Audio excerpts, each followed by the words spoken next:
turn to the book of Exodus. We will start there in a minute. The first thing we're going to do is going to be a regular segment. I like to call it, Where is Jeff? We'll probably make it an annual thing. I know last summer we did. For those who don't know, Jeff Wilson is one of our regular preachers, and he is at camp this week. And he'll be at different places throughout the summer. I've been tabbed to fill in for him when he's out. So you'll see me sometimes, you'll see him other times. So where is Jeff? Next week will be easy. He should be here, assuming everyone's healthy. We're going to get into the book of Exodus this quarter. I'll start us off this week. Like I said, we'll be in and out depending on week to week, but Jeff and I sat and just kind of divvied the book up. If you're a person like myself who likes outlines and likes to just kind of know where to file things, Exodus is one of the simplest books that you can make an outline for. It's got two parts. So for the first part of the quarter, we're going to do Exodus chapters 1 through 15. And then 16 through 40 is the second section. We probably all, if we were to sit around and talk about everything we know about the book of Exodus, my guess is 70% of what we would answer is all from the first 15 chapters. We could probably get most of the rest of it, but it would probably be more of the flavor of Leviticus versus the back half of Exodus. And that's kind of how the book of Exodus is. We all have all these experiences that has flavored our reading of the book of Exodus. And if we're not careful, it's one of those books that's so familiar that we don't really pay attention to it. That, our kids may go off to Bible class and come back, and what'd you learn tonight? Oh, I learned about the 10 plagues. Oh, that's great. Hey, did you know that each plague is an Egyptian god? And we just covered like half of the first section. And then we move on. Or if you were like myself, I grew up deep into the pine curtain, behind the pine curtain. Those who don't know, that's East Texas. Okay? And not a lot gets through to East Texas, at least not for years, right? So I didn't have like satellite or cable or anything like that growing up out in the Pine Hills. And so what I did have was a public library, and they had an extensive collection of Disney shows from the 50s. And one of the shows that I would regularly get is the 10 Commandments, starring Charleston Heston. Some of y'all may be familiar with it. Super popular when it came out. I didn't realize till I started rewatching it today. Get ready for class? It's almost 4 hours long. And this is of the era of you had to sit through the credits first before they'd let you watch the movie. When it just popped up Overture and nothing had happened yet, I was like, how do you skip this? I only made it through about halfway through the movie. And that was more just to have it on the background while I was actually reading and doing other things.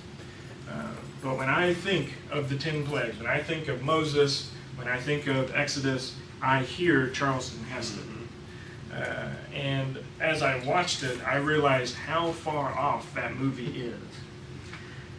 But that's my background of the book of Exodus. I haven't even gotten to the 10 plagues part of the movie yet, so don't ruin it. But the first half of the movie is just his life before he leaves. Like the 2 hour, basically 2 hours of that movie is the first 2 chapters. And we know basically nothing of Moses' life other than he was born, he was put in a basket, he lived for 40 years, and then he had to get out of there. And so you can imagine, what the movie did with all of that, if you haven't seen it. I won't ruin it. It's fine. So our plan is going to be on this side of the board. We're going to get into the background here in a second. There's going to be some themes that we're going to hit across. The big two is going to be the living God versus someone like Pharaoh, for example, and Providence.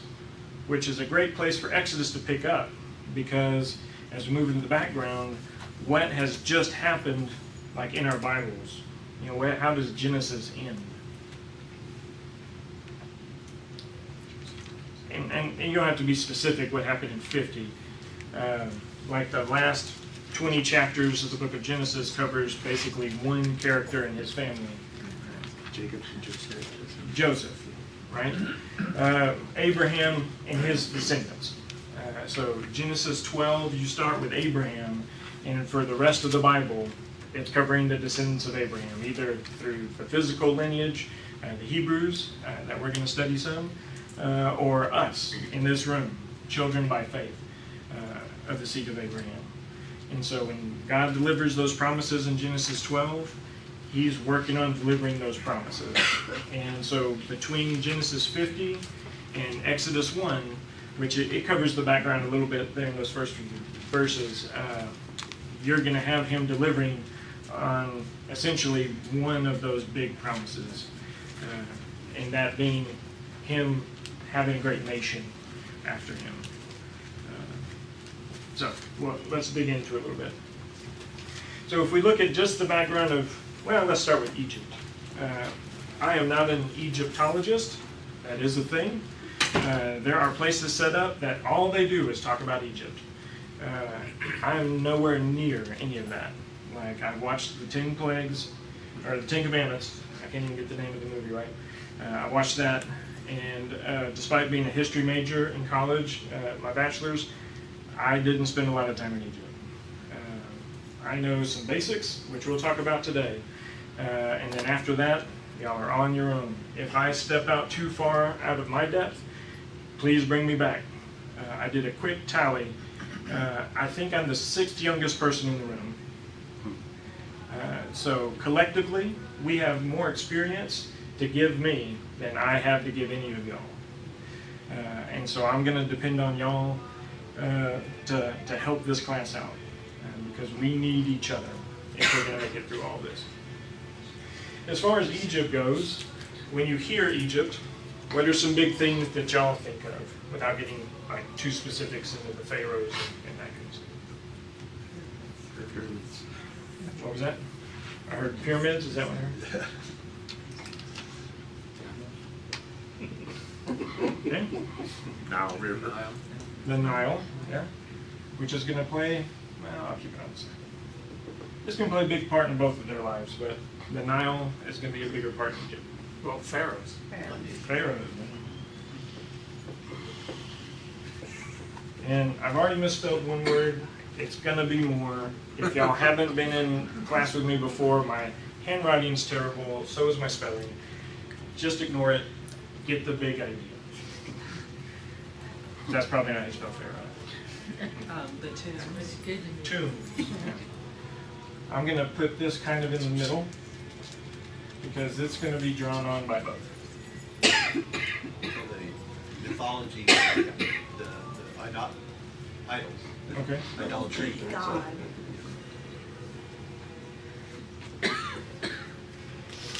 If any of y'all were looking for the singing class, you can hear it now. You don't want me to lead singing, although after we leave this room and go in the auditorium, I'll be leading singing. So no one's going to escape my Slavery. slavery. Bondage. Yeah. For the Egyptians, which we don't get this in scripture, but one of the biggest ideas from the Egyptians is they were so proud of their race and of their people and their culture that they prided themselves on not actually building any of their monuments. So the Israelites are going to build some of them, which we'll talk about, but they also captured and enslaved a bunch of other people that built the other stuff. So if it's big and if it's in Egypt, their big thing is, we didn't build it.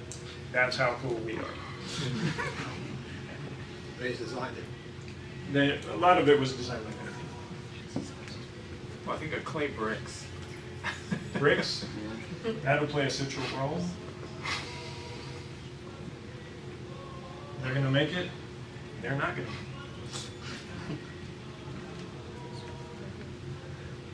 Just said it's a pan. Okay. which they share that in common. I'm not even going to try to write descendant. The reason I wrote Ham, if anybody's looking later, Noah gets off the ark. One of his descendants, sons is Ham, and even the word Egyptian in Hebrew is descendant of Ham, basically. Jeff will explain it more next week. I can't even get into it all, but that's my understanding. Chariots. Chariots, yeah. Unfortunately, they're going to share that in common later, but it plays a bigger part with the Egyptians on this side. A lot of Egypt is desert. Okay.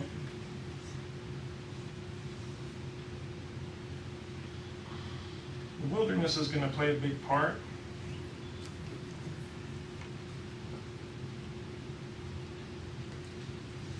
I'm going to go put it way over. Red Sea. See. Red Sea.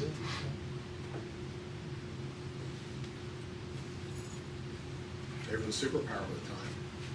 Yeah.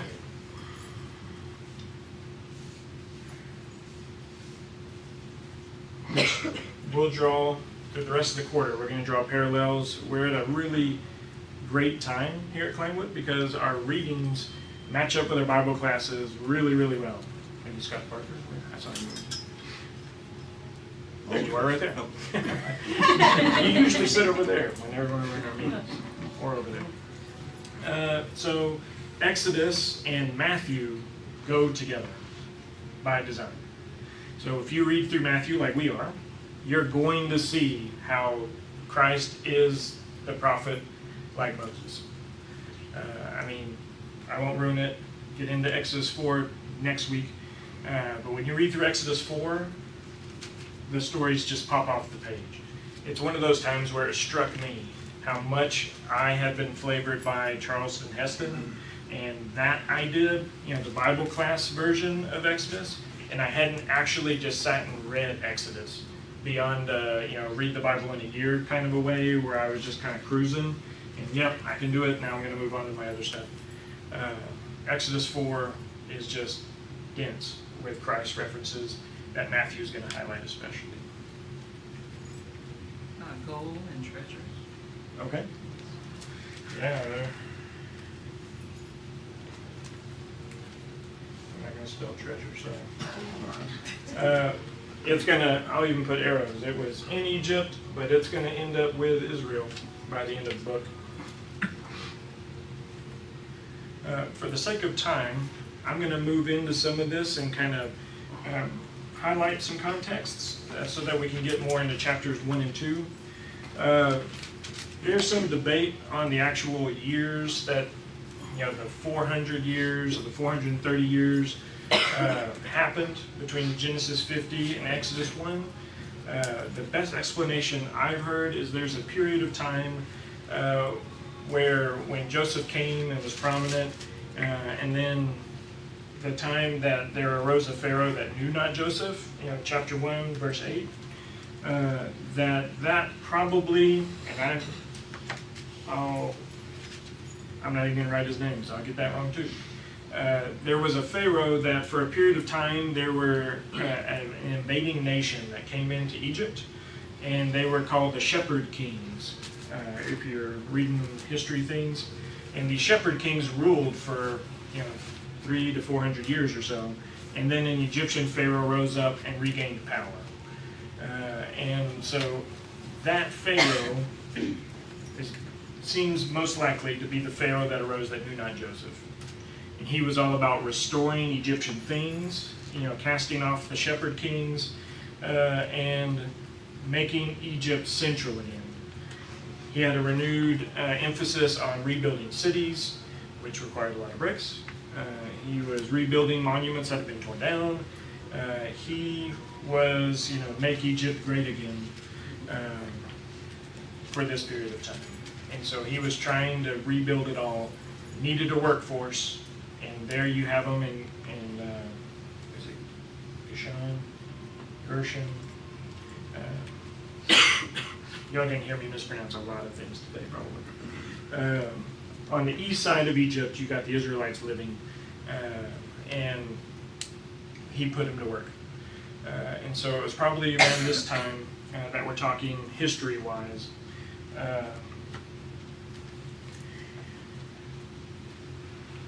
You can see why that would make a little sense, make more sense in Egyptian history, given what the Israelites do. They are shepherds, which is why they lived where they lived and were given the land they were given. And then the invaders would have come from the east, because almost all invasions of Egypt came from the east. And they seem rather similar, even though they're not. And they were put to work, and they were afraid of them because of how quickly they grew in number, and they go through a measure of ways of trying to control the population. We'll talk about here in a second. Egypt, how they rose to power is through agriculture. The Nile is very predictable. It floods every year, around this time actually. Well, we're a little early in the season, about mid-June. Egypt, the Nile River is going to flood. It's not a matter of if it's going to flood. It's more of a matter of, please, we hope it floods at least X amount, so that they can have as much agriculture as they need. If it just floods some, they can maybe feed some, but they're not able to be the powerhouse that we know they are, because they end up feeding, I mean, they're called the breadbasket because they feed lots of people all around. It was no mistake that Joseph ended up there, and God providentially brought the rest of them into there because there was a famine in the land of Canaan, and Egypt had food. That was an exceptional thing. Lots of people go to Egypt because they have food. That carries out, it may still be carrying itself out. I didn't brush up on modern Egyptian economy, but even as late as World War II, there was important things about Egypt that they had to secure. But when we get into comparing time periods, it's very interesting when you parallel why Christ came when he came and why Moses came when he came. Because you look at the powers that were involved, there were a lot of very similar things. And I didn't want to make the map too complicated, or else I put Rome in here and we'd really fill it all out. But you think height of culture, you think height of reading, you think of height of learnedness. Egypt was known for that. They had probably the first library in Alexandria, and until it was destroyed and burned down and things like that, it housed a lot of very important books. When Moses gets brought up as the son of Egyptian royalty, he has a privileged position that would have positioned him far better than anywhere else he could have been. When I looked up what contemporaries are, because a lot of our history, given where we are right now, is bent towards Western civilization. But even when you look Eastern civilization or American, North and South American civilizations, nothing was at this level. It would take the rest of the world hundreds, maybe even 1,000 or more years in some cases to get close to where the Egyptians are right now in the book of Exodus.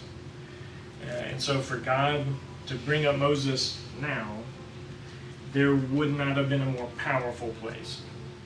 He didn't do this in the dark. He didn't pick, middle of nowhere to make a nation. He picked the center stage to do this. Years later, whenever they're making their way into the promised land, Jericho had heard about the things that happened in Egypt. Rahab helps them because she knows what happened in Egypt. And that's 40 to 50 years after that. Other people here as well. And so it is really interesting that Egypt is the stage that God picked for Moses and the Israelites to come out. It was per your point, and I appreciate it, it was also the best way for God to demonstrate his power, right? Egypt wasn't a second-rate military power or second-rate country. God overthrew the most powerful country in the world at the time. So that Yeah. had quite a bit of reverberation across the world, the known world at the time. Yeah. And if it's the time period that it seemed to make sense to me and a lot of other people, this was at the height of it. When they regained power after that period of the invading shepherd kings, as they were called, when they got that back, they were doubling down on everything. And so, yeah, God proving his power at this point with these people proves he's the living God, as we see. As you read through Exodus 1, and we won't take the time to read all the verses, what should stand out, or at least what stood out to me, is God's providence in all of this. So to contrast Moses to Christ in some extent, Christ was picked. He was born into a certain family. He was born at the place he needed to be born at. Signs were given. There's the star that brought the Magi in. It was announced. Moses was not. Moses was born to, from what we can tell, a Levite family that had no claim to anything. Even if they were in a place that they owned, the Levites were never a land-inherited group. And so here he is being born to Levites at a time where kids were being killed. They were worried about the size getting too big. They were worried about them joining their enemies, which they had just cast off, so you could see how that could be fresh on their minds. And so rather than kill the labor force, let's just weed out the numbers a little bit. Let's put a gap in the demographics. Let's just slaughter kids, basically. And they attempt it in two different ways. The first way is talking to the midwives. What do the midwives do when they're given a charge? Hey, mom delivers, go ahead and take care of the baby right then. What do the midwives do? They save them, right? From what we can tell here in Exodus, they may not have even mentioned it to the mothers. If anybody asks, I wasn't here, or anything like that. They just come back to Pharaoh after he kind of wants a status check, and they say, "Wow, those ladies, they're just so vigorous. Before we even get down there, they've already had the kid. What are we supposed to do at that point?" And so he goes to plan B, which is, well, since they're having them anyway, we're just going to kill them. We're going to throw them in the Nile and be done with it that way. Which introduces us to Moses in chapter 2. Moses, again, born, his parents are mentioned. I can't find their names right off the top of my head. But in the end, their names really aren't important. There's not much of a reference to them beyond this moment. We read in other scripture, through other inspired writers, kind of more to the context of Exodus 2 than we do actually in Exodus 2. I wrote the other verses here that you're welcome to write down or turn and reference right now. In Acts 7, Stephen, as he's recounting their history and how rebellious the Israelites have been from the beginning, references that it's faithful people that he's born into. In Psalm 78, this just being a song, there are references that compare the boat and the ark, which is an interesting comparison. And then I already said that. In Hebrews 11, we get the most description of this being done. And the Hebrew writer says that it was by faith that he was put in a boat in the reeds and put into the Nile. And then by faith, Moses does the other things that we're going to talk about. And so we know that this was a faithful family. We know that, again, that they were Levites, and we know that they had 2 other kids. At this point, it seems Miriam is fairly grown, if not fully what would be considered, a full-grown woman at this time. She was pretty close to it. Her age is compared and mentioned in other verses. And Aaron is 3 years old, which would put him just beyond what Moses, being born, and the limit being 2 years and younger, it put him beyond that. It also, from what I read, and this is just as good as me saying it to y'all, the age in Egypt seems to be for nursing and rearing to be about 3 years old. And so when Moses is put in the reeds and Pharaoh's daughter finds him, and his mom ends up becoming his nurse to nurse him to where he no longer needs a mother's nursing, it seems to be about 3 years, from what everyone seems to think makes the most sense for the culture at the time.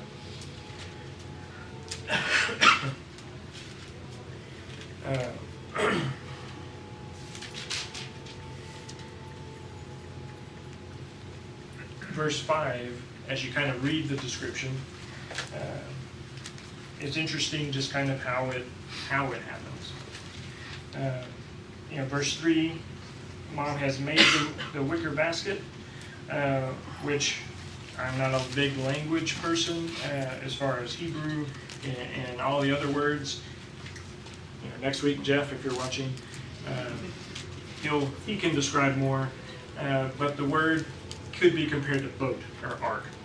And so when you read the description and it talks about it being covered in pitch, there's another boat that we know of that was covered in inside and outside in pitch, being Noah's Ark.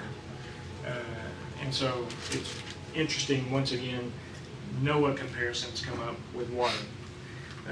That Moses is delivered by water here. Put in the water, and then he's discovered.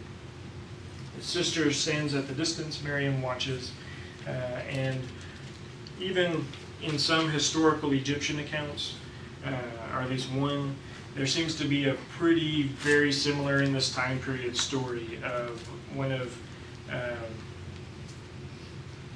they were co-regents. There was actually 2 sisters that led Egypt for a short period, and one of them found a child in the Nile. There's no way anyone can be dogmatic and say, yep, that's for sure Moses, or say, nope, it's not Moses. But it's really cool if you think about it.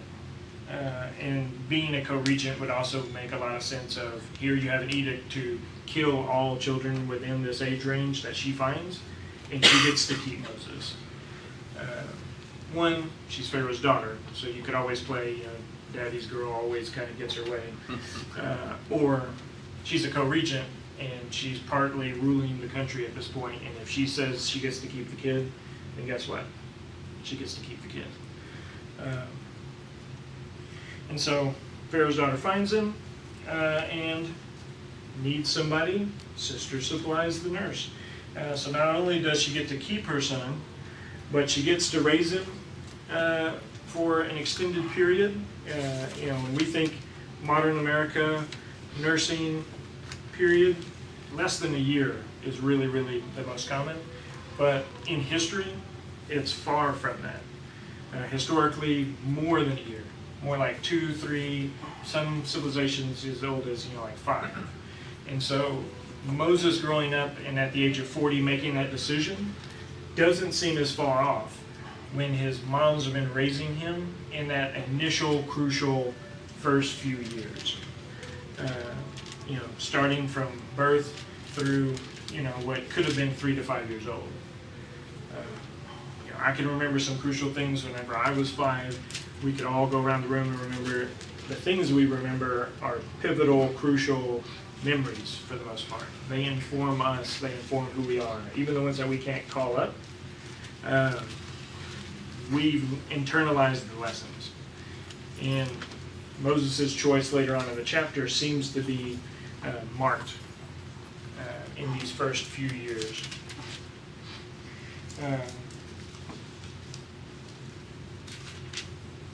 you get further down, verse 11, it says, "Now it came about in those days when Moses had grown up, that he went out to his brethren, and looked on their hard labors, and he saw an Egyptian beating a Hebrew, one of his brethren."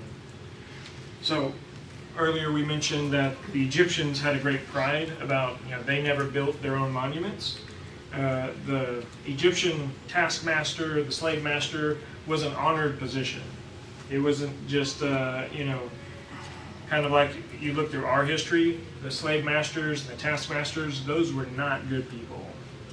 Good civilized Southerners were gentry. They stayed away from all of that. That all happened far away, and less honorable people ran the system. That's not Egypt. Egypt, this is a position of power. This is a position of prominence. I am building the monuments by telling people what to do. They have the whips. They have and even the whips and things. This wasn't just like they found whatever they could to kind of get the point across. They had specific tools of their trade. And so when Moses strikes down this Egyptian, there's not a mystery why it spreads like it does. Later, two Hebrews are arguing, and he's kind of stepping in to mediate, and they say, "What, are you going to kill me too?" And then it strikes him, oh wow, people know what I did. Because in the beginning, he looks left and he looks right, seeing if anybody's watching before he strikes them down. Everybody knows. You've got royalty walking around. I'm sure everyone knew where he was. Kind of like, I work in an elementary school. We all know where the principal is. She can't sneak around the campus. Okay? So he's out walking around. He strikes down another person that's really important. Everybody knows. Probably before Moses was able to bury him. Everybody knew. And then it hits him. Wow, everybody knows. And Pharaoh gets word too, goes out to strike him down, and that's when he flees. And he's 40 years old at this point. If you watch the movie, The Ten Commandments, he's a strapping, tall, brave man who made his choice, things like that. That's not the picture it seems in Scripture. Scripture is he's 40 years old. It seems like he understands who he is, that he's going to mount his brethren, the Hebrews. But when he made his choice, it wasn't out in the open. He's looking both ways to see if anybody's watching. And then he makes his choice and realizes his choice is sealed. There's no going back. And that's when he flees. And where does he flee to? The wilderness. So he's prepared for this position he's going to take, into chapters 3 and 4. We'll talk about that more next week with Jeff. But he's prepared in the wilderness to take the position.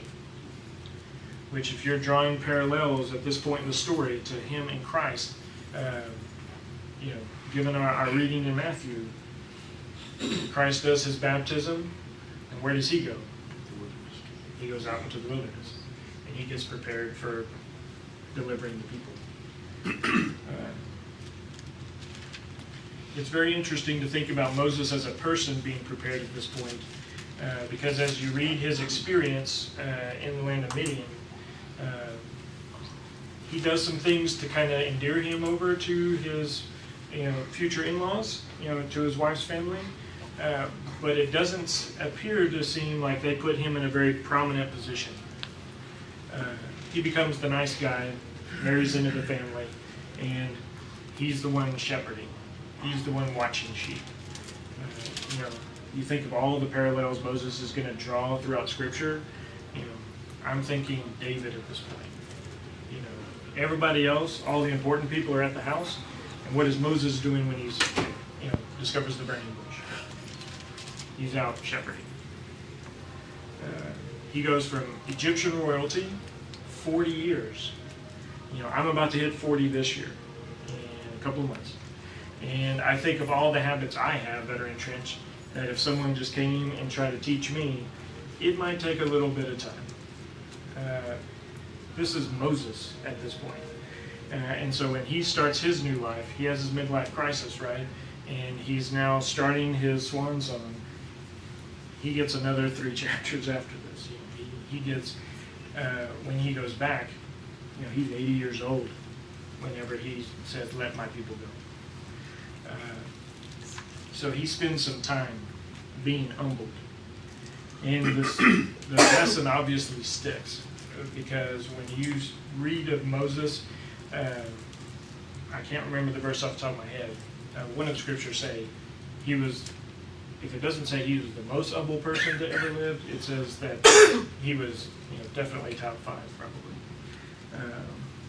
He keeps God from destroying the Israelites at several points, just because, again, it just seems like he's got this contriteness, this humble spirit about him, that he's got to plead for him. He saves his sister and his brother when they rebel. You know, he does a lot of things that if he had stayed as Egyptian royalty, he may not have done those things.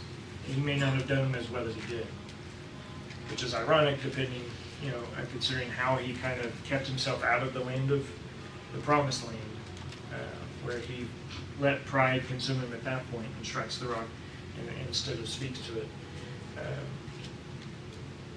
But as we read through and we kind of get to the human part of what's going on in Scripture right now, Moses is a really interesting and one of the most dynamic and in-depth people in Scripture.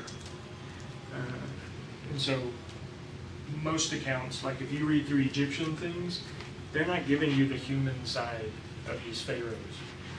You know, you read their hieroglyphics, it's more like this God came to earth and he struck all enemies. You know, it'd be more like reading a comic book, where, you know, they just come through and with his laser eyes, he just like blew his enemies away.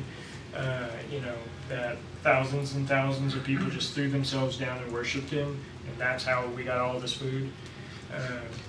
That's Egyptian mythology. That's how they tell stories, and they're the rule. Everybody tells stories like that. You know, I won't go too far with this comment, but think about like history class. When you go and you read history, like we read about Davy Crockett and Jim Bowie and all these people at the Alamo. If you want to keep them, you know, these huge mythological figures, don't go read about their personal lives, because they were regular people that made some big regular people mistakes. God's not interested in making Moses to be God. You know, if he wanted Moses to be a pharaoh, he would have left him where he was. But he wants him to be, you know, the pre-Christ, the shadow of Christ. And so when we read like Isaiah 53 about how Christ, you know, was ugly and no one wanted to look at him and no one wanted to follow him and he was beaten and smitten and all these things, that's more the spirit of Moses than, you know, the Ten Commandments, Charleston and Heston, you know, with his big booming voice, "Let my people go." You know, Moses is going to be complaining in 2 chapters from now, "I can't do this. Pick somebody else." And he's got to have Aaron come along with him. And God gives him like on-demand miracles. You know, you think about all the things that we do, and we have the get-out-of-jail-free cards and the phone a friends, and you know, if you pay $4.99 more, they'll give you these extra lives. Moses is like, "I don't want any of it. Please, somebody else." God gives him all of it, and he still ends up being the main character. He still ends up being the one who leads the people out. Seems like they were the most powerful military around. They would have struck him down and killed him as soon as he came, Yeah, but he didn't. but God protected him. Yeah. God took care of it. So keep all of this in mind. This is just the setup. This is all just the background as you read through it. If I could highlight Exodus 4, go read it multiple times. As you read through Matthew multiple times, and you be prepared. Because I'm sure what Jeff's got is going to be connections and a lot of other things. Yes, ma'am. You know, Keep going. Moses had a speech impediment, and then he was reluctant to be out front because of that. You know, we have our own issues with ourselves, and we're reluctant in ways to be highlighted.